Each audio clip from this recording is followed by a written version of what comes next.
The forest was eerily quiet. Not a single bird sang, not a leaf rustled in the breeze. It was as though nature itself had taken a step back, leaving behind an unnatural stillness that pressed against the ears like a vacuum. Then came the sound, three dull thuds, followed by silence. Whoever or whatever was out there wasn't making noise for fun. It felt deliberate, calculated, almost taunting. Hi everyone, you're listening to Thousand Fragments. The moment no one saw, the memory no one kept. I'm bringing it back. Drop a comment below and let me know where you are today. I'm all ears. And let's begin. It started with a map. A faded, hand-drawn map found tucked inside an old journal at the bottom of a dusty box in the attic of a small-town library. The librarian, a kind but wary woman who always seemed to know more than she let on, handed it over reluctantly when asked about the Forbidden Forest. Her voice dropped to a whisper, her eyes darting toward the windows, as if expecting something or someone to be watching. "You shouldn't go there," she murmured, clutching the edge of the counter nervously. "People don't come back from those woods." But curiosity isn't something easily tamed, especially when paired with desperation. Three friends, a group bound together by shared loss and unanswered questions, had been searching for answers for years. They'd lost loved ones under mysterious circumstances, each disappearance tied to whispers of the Forbidden Forest. There were stories passed down through generations, tales of strange lights, unearthly sounds, and people walking willingly into the trees, never to return. Some called it superstition, others dismissed it outright. But deep down, these three knew better. Their grief had taught them that some truths lie buried beneath layers of denial. They arrived at dawn, their flashlights cutting through the thick mist that clung to the ground like a second skin. The air smelled damp, earthy, and wrong, like rain-soaked wood mixed with something metallic, faintly coppery. Each step deeper into the forest brought a heavier weight to their shoulders, a creeping sense of unease that gnawed at the edges of their minds. Yet they pressed on, driven by hope and haunted by fear. The trail led them past twisted oaks and gnarled pines, their branches reaching out like skeletal fingers clawing at the sky. At first, everything appeared normal, just another woodland hike filled with crunching leaves and snapping twigs. But then the anomalies began. Footprints that vanished mid-step, stones arranged in impossible patterns spiraling into the dirt, and the occasional glimpse of shapes moving just beyond the range of their light. None spoke aloud, knowing instinctively that speaking might draw attention to themselves. Instead, they communicated with gestures, nods, and cautious glances exchanged under the dim glow of their beams. Hours passed before they reached the clearing marked on the map. It was unlike anything they'd seen before. In the center stood what could only be described as a structure, a mass of intertwined roots and vines forming walls and archways that pulsed faintly, glowing with a soft bioluminescent hue. Around it lay scattered relics, rusted tools, broken pieces of pottery, even fragments of clothing, all appearing ancient yet oddly preserved. And then there were the bodies, or rather, the remains. Three figures hung suspended in midair, encased within translucent cocoons, spun from silken threads that shimmered faintly in the pale morning light. Their faces were visible through the casing, serene and peaceful, expressions frozen in time. One of the friends stepped closer, his breath catching sharply as recognition struck. Two of the faces belonged to people he recognized from photographs, his missing sister and her best friend. The third face left him speechless. "Who is this?" he whispered, pointing to the unfamiliar figure. His companions joined him, their faces pale, their hands trembling. No one answered immediately. For several long moments, they simply stared, unable to process what they were seeing. The unknown person hanging there alongside the ones they sought, it defied logic. Who would leave such a clear clue lying around? Or was it a warning? As they examined the scene further, details emerged that chilled them to the bone. Carved into the base of the structure were symbols, none of them recognized, spiral after spiral, angles sharp enough to cut glass. Beside the carvings sat offerings, locks of hair tied neatly into knots, shards of mirrors reflecting fractured images, and tiny figurines made from clay, their features eerily lifelike. Everything screamed ritual, purposeful, and deliberate.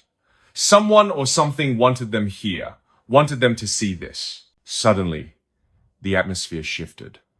The oppressive silence gave way to a low hum, vibrating through the air, resonating in their chests. Shadows danced along the edges of the clearing, taking shape and form despite the lack of movement nearby. Then came the whispers, not audible words, but thoughts planted directly into their minds.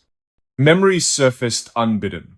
Childhood laughter, family gatherings, moments stolen away by tragedy. Tears streamed down their cheeks as they fought against the tide of emotion, threatening to drown them. "Don't listen," one of them shouted, covering her ears tightly. "We can't trust any of this." Her companion nodded grimly, pulling out a device designed specifically for detecting electromagnetic disturbances. Its screen flickered wildly, readings spiking off the charts.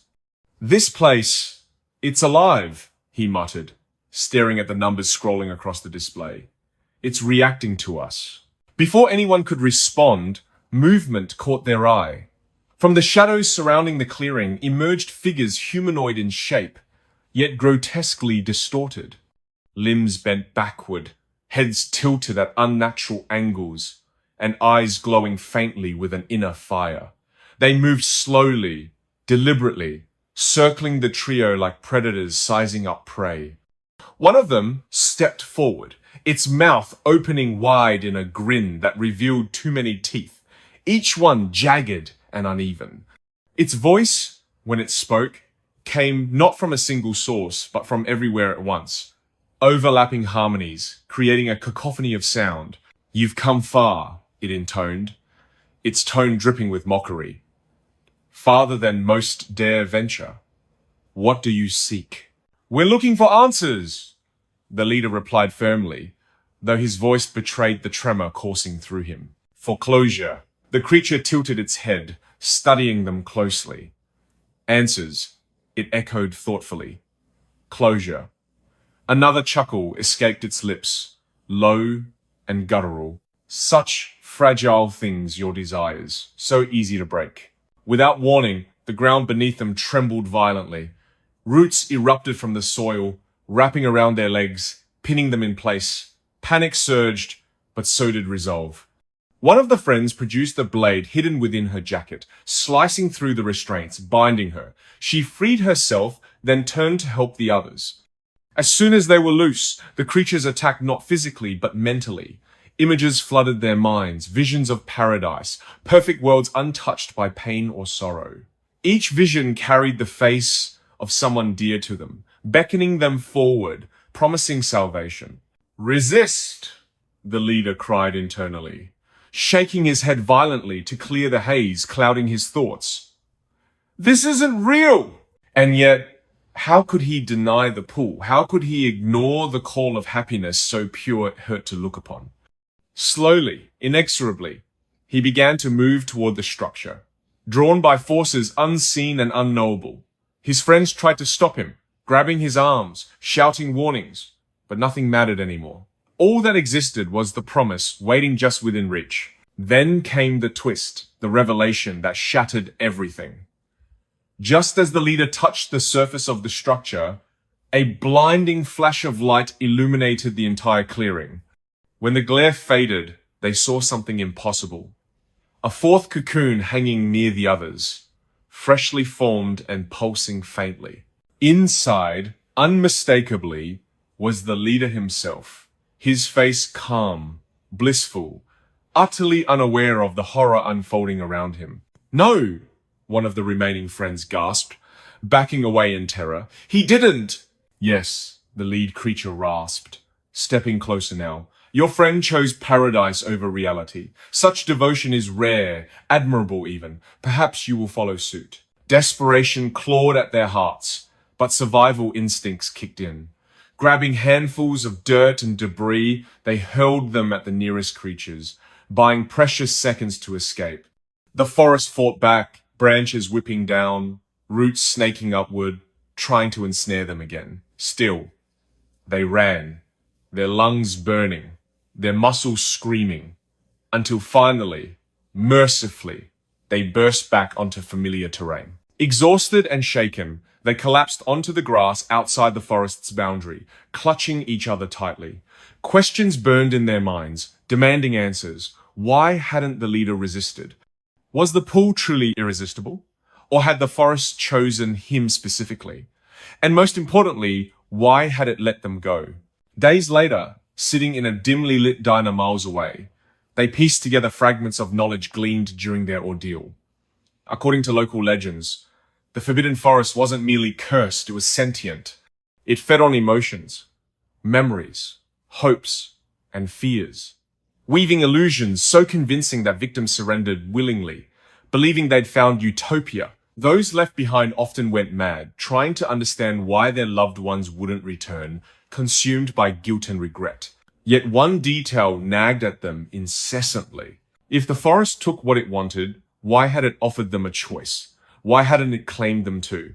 After hours of discussion, they arrived at a chilling conclusion. Perhaps the forest needed consent. Without willing participants, its power waned, its influence diminished.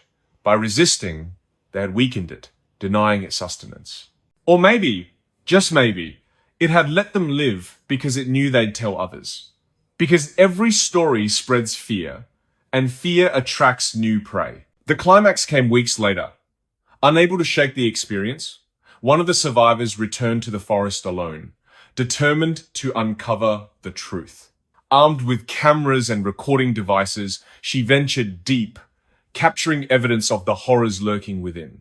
But as night fell, the whispers returned louder, clearer, pulling her deeper into the heart of the darkness. Somewhere between sanity and madness, she recorded her final message. They aren't monsters, they're protectors, guardians of something older than us.